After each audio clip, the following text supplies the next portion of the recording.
Fallen Heroes, an emotional tribute to American sailors killed in the terror attack on their ship. To those who attack them, we say, you will not find a safe harbor. We will find you. Most Wanted, the picture seen round the world, blood on his hands tonight, how the Israelis got their man. A wild up-and-down ride on Wall Street and extra money for millions on Social Security.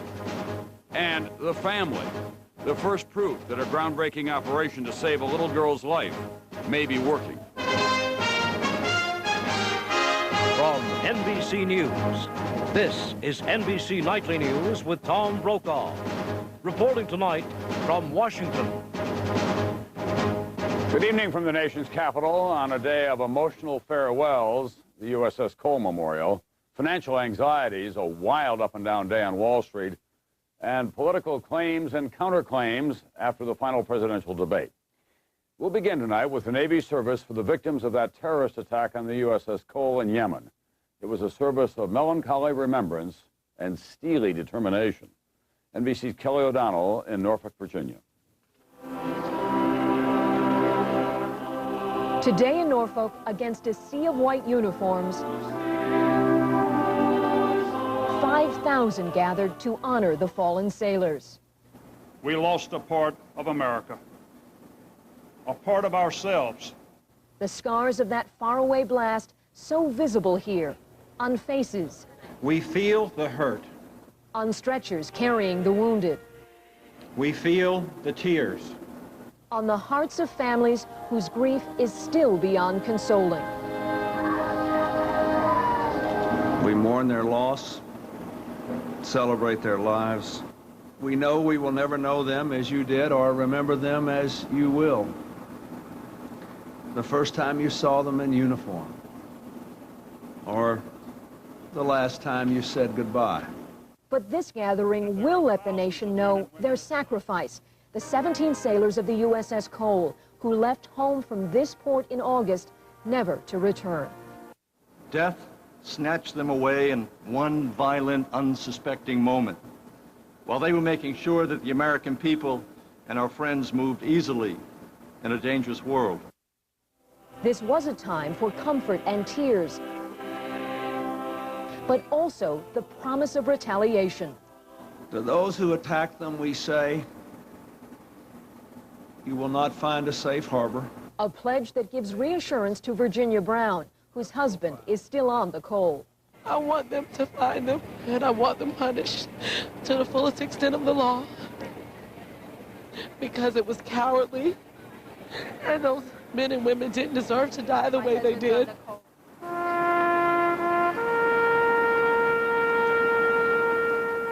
This was a day of grief, but also gratitude for these sons and daughters who stood for freedom so far from home. Kelly O'Donnell, NBC News, Norfolk. Meanwhile, the director of the FBI, Louis Freeh, is headed for Yemen to personally supervise the investigation into the attack on the USS Cole, and some progress in that investigation is being made tonight. NBC Jim Miklashevsky is at the Pentagon with the latest for us now. Jim? Tom, investigators tonight are still trying to figure out exactly what kind of explosive could cause such devastating damage to the Cole. They're focusing on an abandoned apartment where bomb-making materials were found. But today, Yemen President Saleh claims that the explosives found could only come from the U.S. or Israel, implying that the materials or the weapon itself were Western-made. U.S. military and intelligence officials cannot confirm Saleh's claim. Authorities also discovered 2 Yemen passports, but quickly determined they were fakes. Not surprising to one U.S. official who said everything in Yemen's terrorist underground is a forgery. Tom? Thanks very much, NBC Jim Miklashevsky at the Pentagon tonight. At the same time, in Israel, it is quieter after the summit meeting between Israel's Barak and the PLO's Arafat, but the bitter feeling, the explosive climate remains.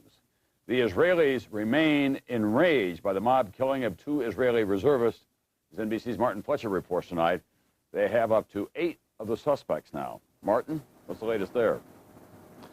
Tom, Israeli leaders swore to get the killers, all of them, one by one, no matter how long it took. In fact, according to security sources, it only took 6 days.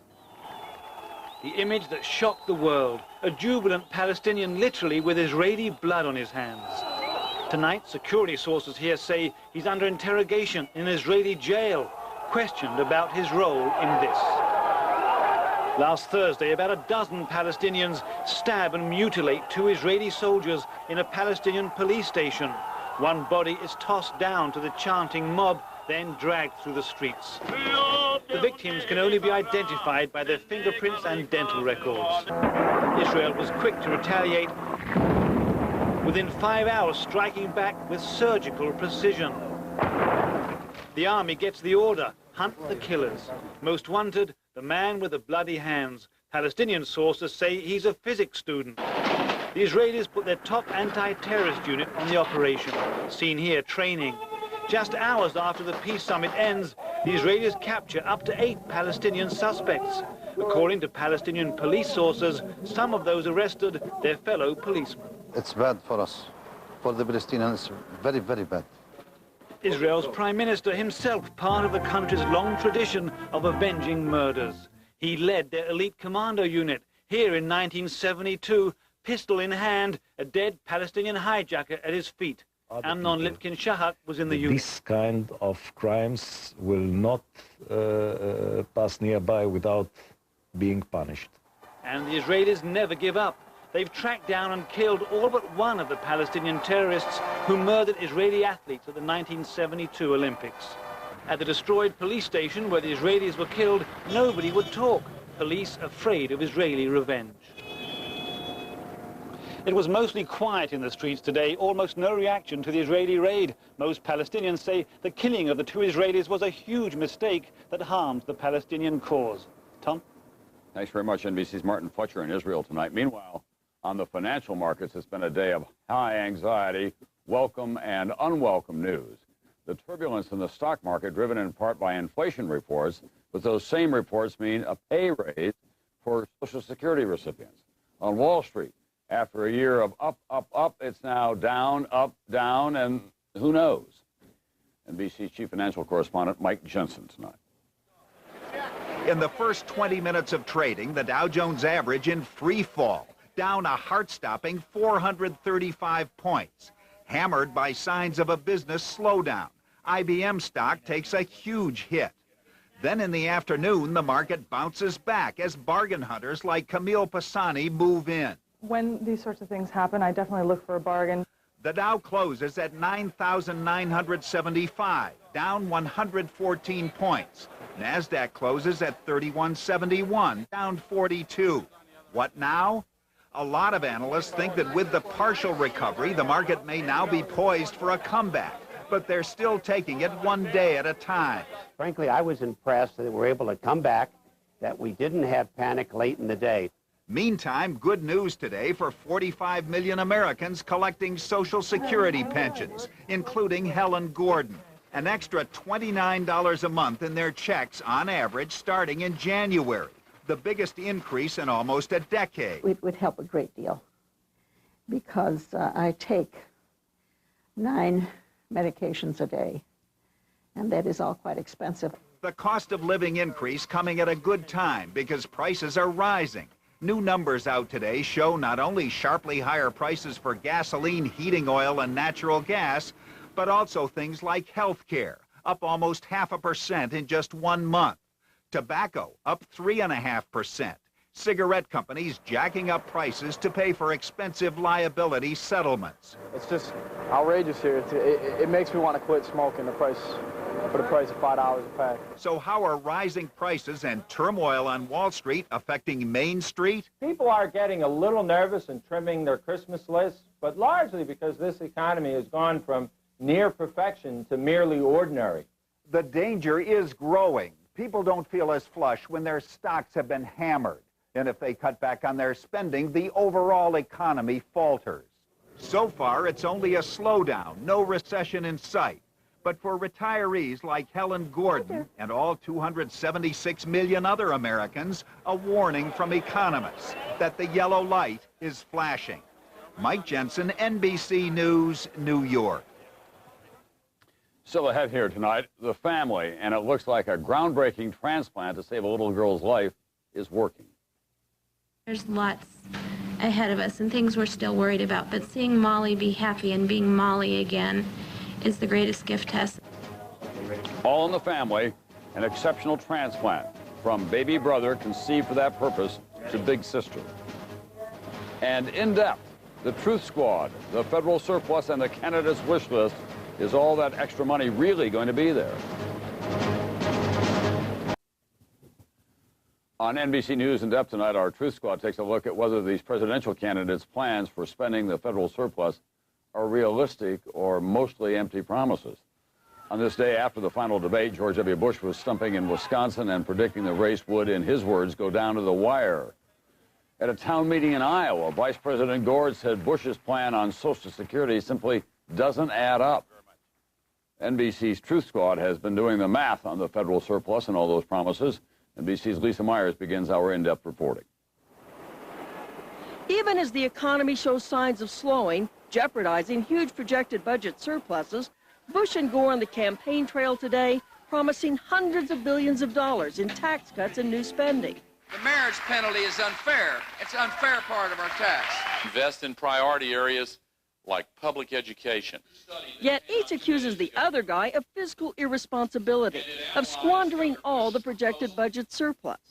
When you total up all the federal spending he wants to do, it's the largest increase in federal spending in years. And there's just not going to be enough money.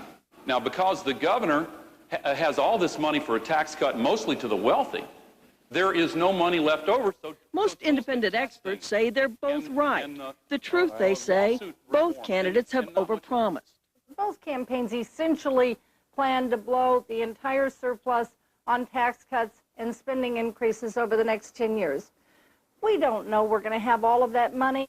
Under the rosiest scenario, the government is projected to take in $4.6 trillion more than it spends over the next decade. Half that surplus is for Social Security. Bush would use some of that to fund private accounts for young workers. That leaves at most $2.2 trillion for tax cuts and new government programs. Both of them have made promises that could easily take up that entire amount.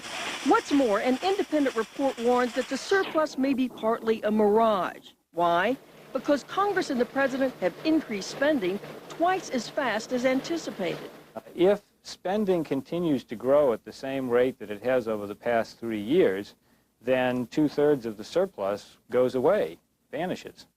That's right, 2/3 of the $2.2 trillion surplus could disappear that easily, leaving both candidates short of money to pay for promises, even wiping out Gore's rainy day fund.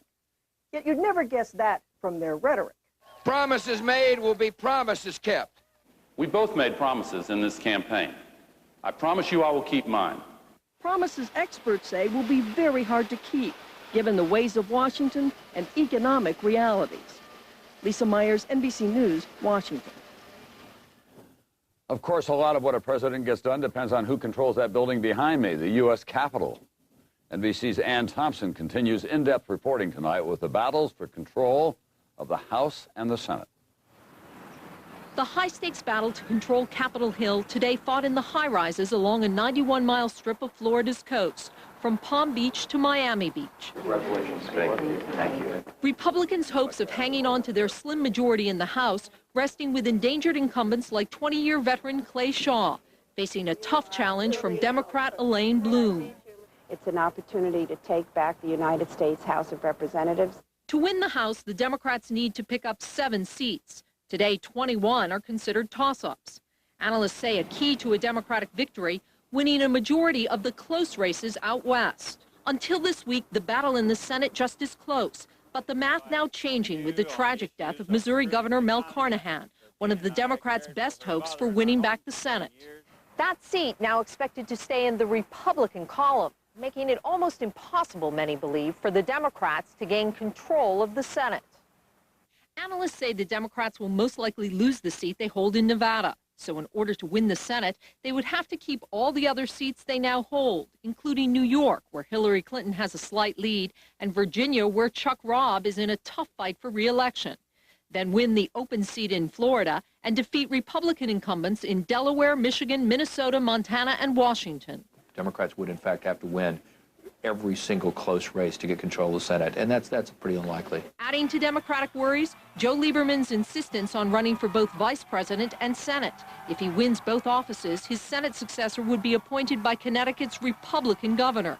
Tonight, the Senate may stay Republican, but like the presidential contest, the race for the House still up for grabs. I think if a candidate opens up even a 3 to 5% win in the presidential election, that will have impact upon House races. Political combat now fought block by block in crucial districts like the one along Florida's coast. Ann Thompson, NBC News, Washington. Up next, Lifeline, a new blood test that could help millions head off this country's #1 killer, which of course is heart disease. The Senate has passed and sent to the president a bill that it will allow the sale of food and medicine to Cuba. This is a landmark lifting of the embargo in place since 1962. Even so, Cuba says it will not spend 1 cent buying American goods. On Lifeline tonight, a new tool that scientists have discovered. It can help predict if a person is destined for a heart attack. It could change the way millions of Americans get treatment to head off a potential disaster. More now from NBC's chief science correspondent, Robert Bazell. Tony Ingram's heart attack struck without warning. A total surprise because his cholesterol level was normal, and he thought he was not at risk for heart disease. I didn't think I would be a candidate for it, or at least not a real high possibility. The studies out today show that new blood tests might help better identify people like Ingram before the heart disease strikes. There is a struggle underway to understand how we can do a better job. Using all of the risk factors, including high cholesterol, smoking, high blood pressure, and diabetes, doctors can only identify 50 to 60% of the people at risk for heart disease. With cholesterol alone, they can only identify 1/3. The tools we have currently aren't adequate to predict heart disease in a large number of people. One possible new tool, a test called C-reactive protein, or CRP. Results show that people with high CRP have 1.5 times the normal risk of heart disease, no matter what the cholesterol level. What is CRP? Scientists are now learning that when disease-causing plaque builds up in blood vessels, the body responds with inflammation, the same process that heals wounds. This releases chemicals, including CRP, into the bloodstream. Doctors can measure for CRP with a simple blood test, now available for about $20. If it shows CRP is elevated, doctors do not treat the inflammation, but many believe they should lower the person's cholesterol even below the normal range. All the data we have suggests that if people are at higher risk for developing heart disease for any reason, then lowering their cholesterol substantially reduces their risk. Better identifying and treating people at risk could avoid many of the 1.1 million heart attacks a year, saving hundreds of thousands of lives, and many believe the new blood test will play a big role.